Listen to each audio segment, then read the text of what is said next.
Well, welcome, ladies and gentlemen, to another episode of Right Click. As always, Byrdman here, and today I am doing what I would argue is probably my most directly political episode that I have done. And I don't mean topic-wise, I mean just talking about politics. It's kind of funny, that's not something that typically happens on this channel, not because I'm trying to shy away from it, but that's just not my lane. That's kind of one of the things I love about this particular little sail of the big right side kind of overarching umbrella. That's what I love about what I do here.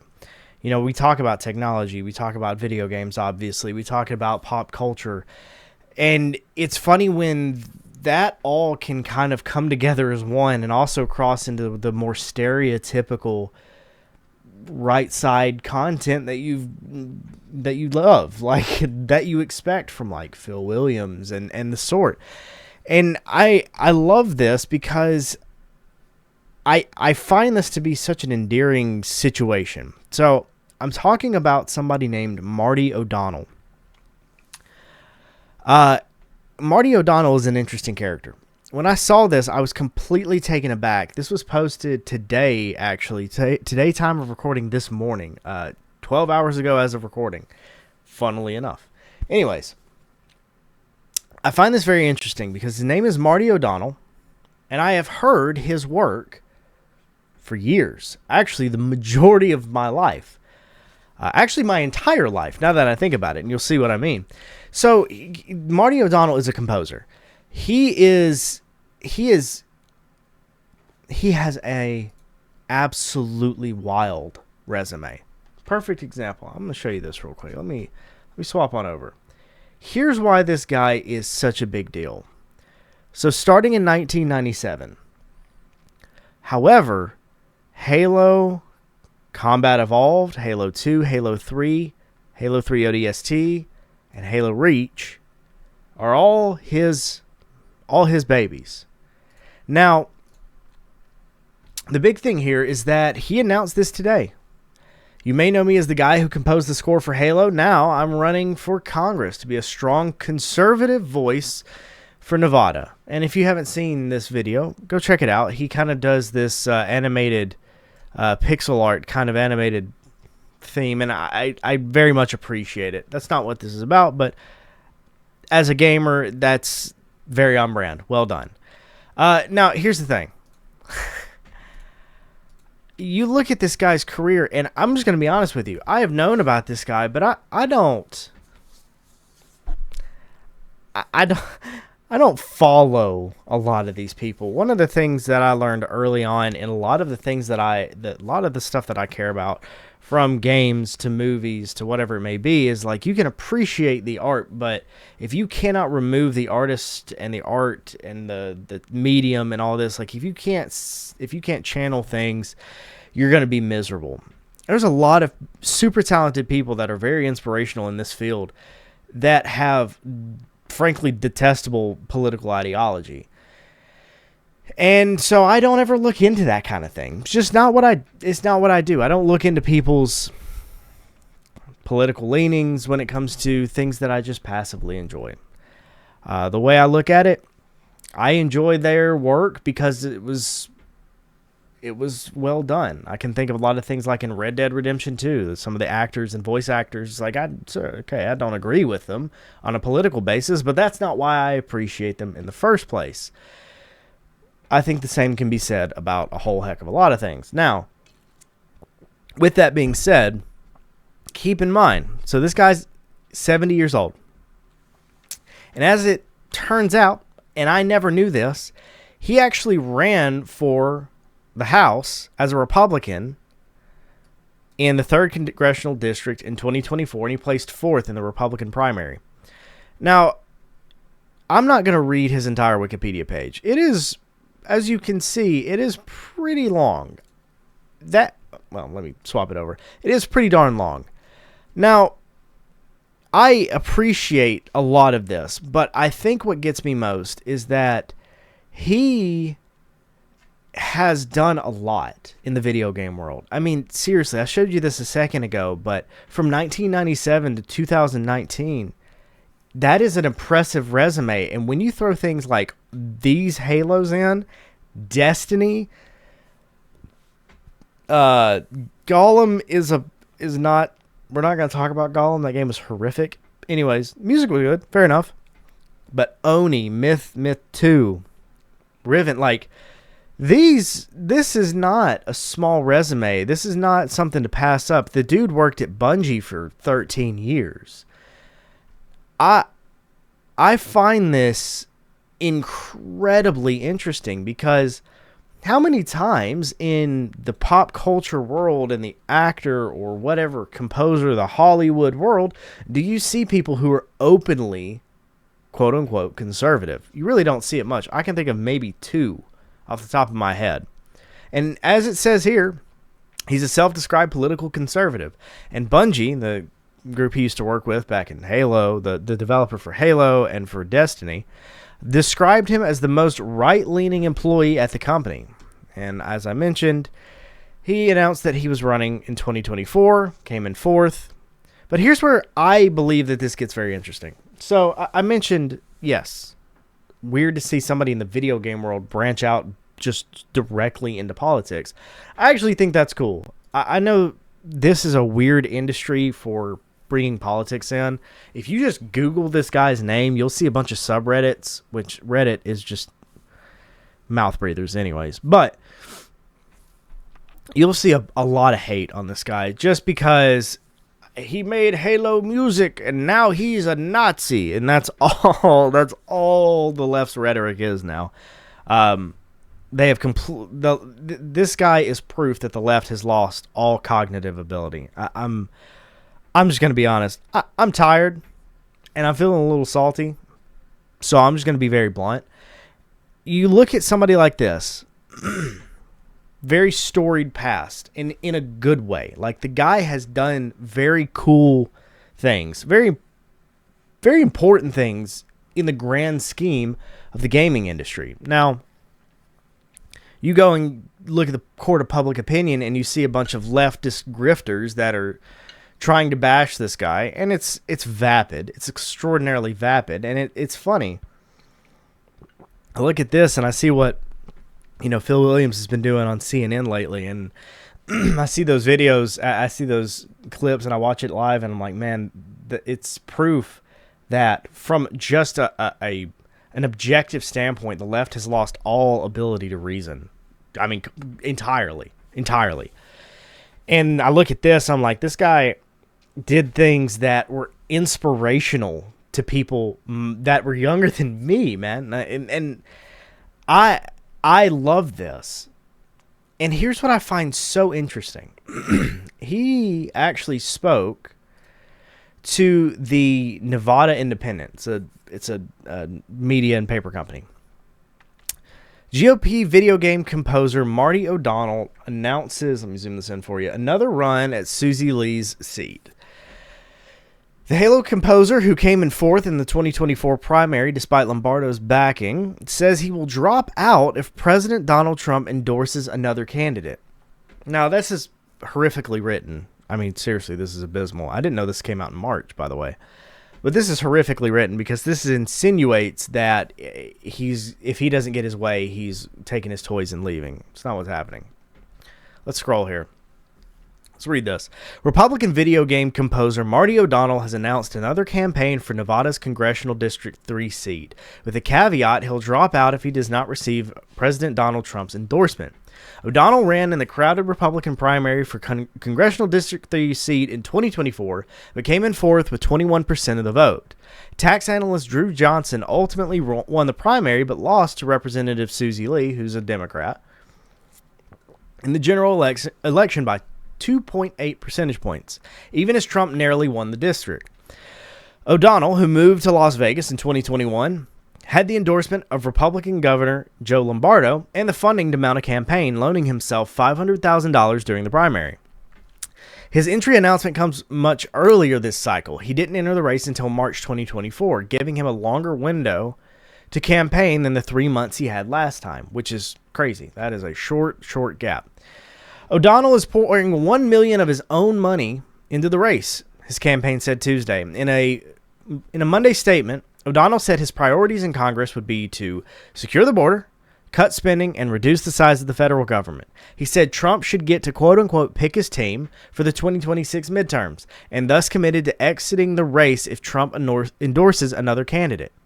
He says, "We cannot waste the money or the time allowing intra-party squabbling to sidetrack us. We have a country to save. If I'm not privileged to receive the president's endorsement, I will bow out of the race and allow his endorsed candidate to focus their resources on defeating Susie Lee." This is a good little note. Trump did not endorse in the district's GOP primary in 2024. Thus far, 2 Republican candidates have filed to run in Lee's district: attorney Christopher Brandlin and Lucina Parker. Johnson has not said whether he plans to run again or not, but has continued to post criticism of Lee on X since the election and wrote, quote, "I think Susie would retire if I got in the race." In a statement to the Nevada Independent, who we're reading from, Johnson said he's considering several options, but that running again for Congress in the 3rd District remains a possibility. Obviously, we know that's true. Lee, who beat Johnson last year, has already filed to run and confirmed through a spokesperson that she plans to run for re-election. District 3, which includes western Las Vegas and the southernmost parts of Clark County, has long been the swingiest district in Nevada. Lee has represented it since first winning the district in 2018. The 2024 election cycle was her closest race yet, and the first time in decades that the district has voted for the Republican presidential candidate under its current boundaries, which were redrawn after the 2020 census to shore up Democratic advantage in the district. Interesting, isn't it? Have you been hearing all the complaining on social media? They just continue to admit it. Anyways. Trump won Congressional District 3 by 1 percentage point. In 2020, using its current boundaries, President Joe Biden won it by 7 percentage points, while Lee held it by 3 percentage points. In 2016, like 2024, the former Congresswoman and now Senator Jackie Rosen won the district by 1.2 percentage points, despite Trump beating Hillary Clinton by 1 percentage point. Under the district's current boundaries, Clinton would have won it by 7 percentage points. Bear with me. I'm going to harken back to this because this is a key point I want to touch on. The district, which last represented a Republican in 2014, has been something of a white whale for House Republicans because it shares the often pricey media market with Districts 1 and 4 in Las Vegas. It can be difficult for Republicans to target spending in the district.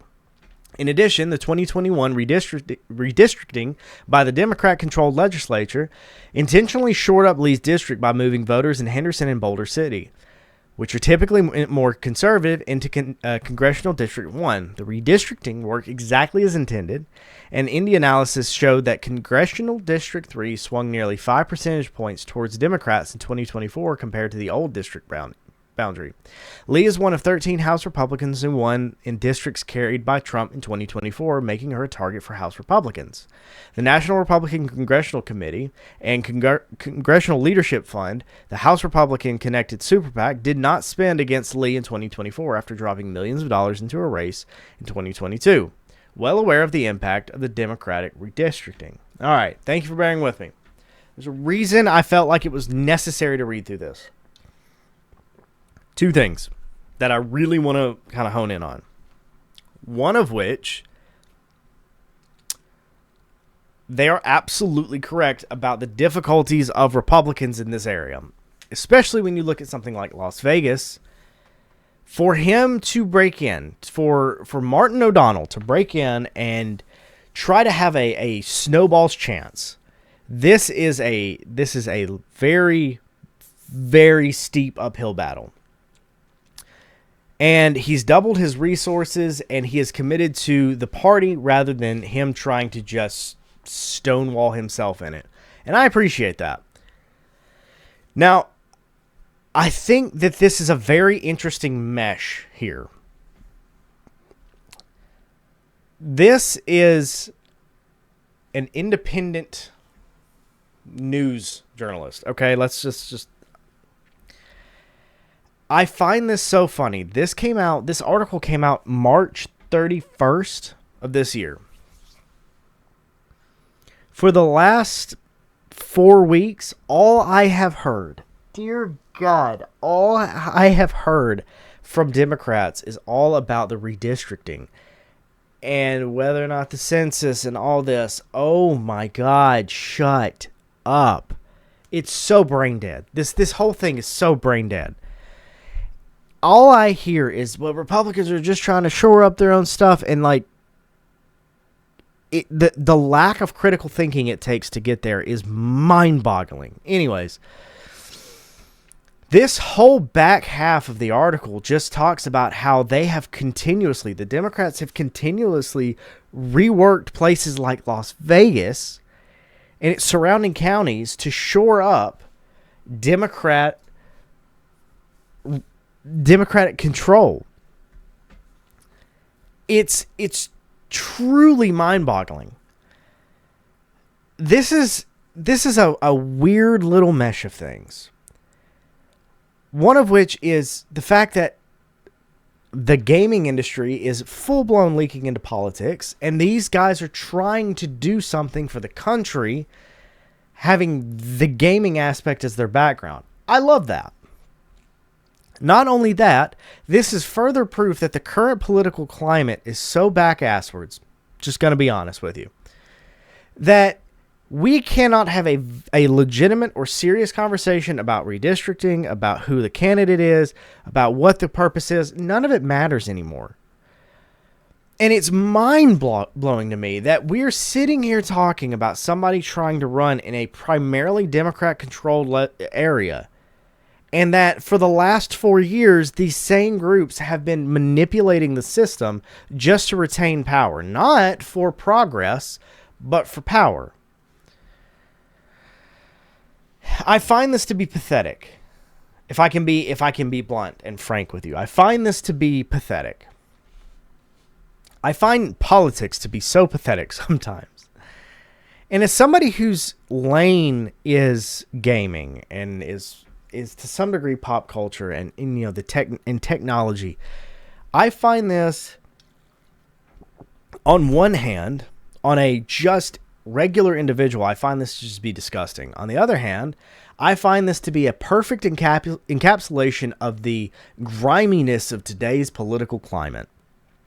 Nobody gives a rat's ass about redistricting for any reason other than retaining power. I have sat here and for the last 6 weeks, 8 weeks or more, had to listen to the same group that's arguing about redistricting tell me, no kings. I've got morons in my circle that are hell-bent on the no kings. If you seriously, truly lack the brain cells and the cognitive ability to understand what you're saying in the same breath, you probably should reconsider more than just your political ideations, because my God, the mental gymnastics it takes to put yourself into that position is mind-blowing. I have people, I'm going to be very careful with how I phrase this. There are people that I know that are very close in scope to me, who I watch drag people to these No Kings protests, and then in the same breath turn around and start berating family members for no kings, and because Donald Trump's a Nazi and that means you're a Nazi.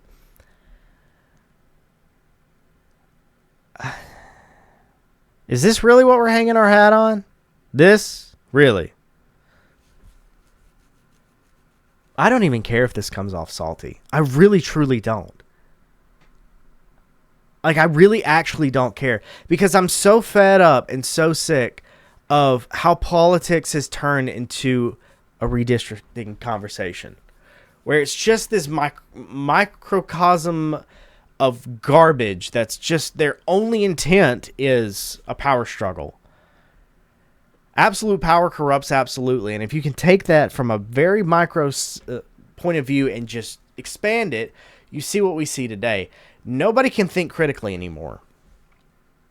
The elitism that's required to speak all of these things in one breath is despicable. I wish the best for Martin O'Donnell. I think his background from a personal standpoint makes him a very interesting candidate. And I very much get the sense that he only cares about this country. And I will not be lectured to by people whose only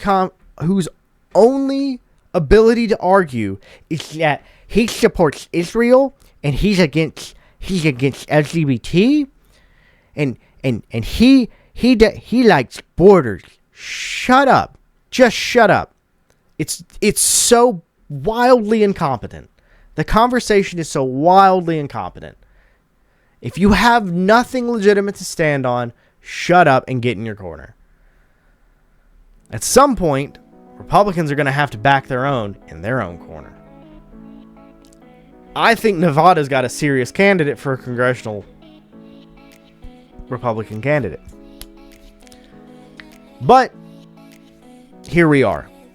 I'm curious to hear your thoughts because this is a very interesting mesh because the things that we're seeing is somebody who's a genuine candidate in a hellacious environment, Las Vegas, Nevada in general, surrounded by people who genuinely their only argument is unnecessary belittling of a non-factual statement and then redistricting.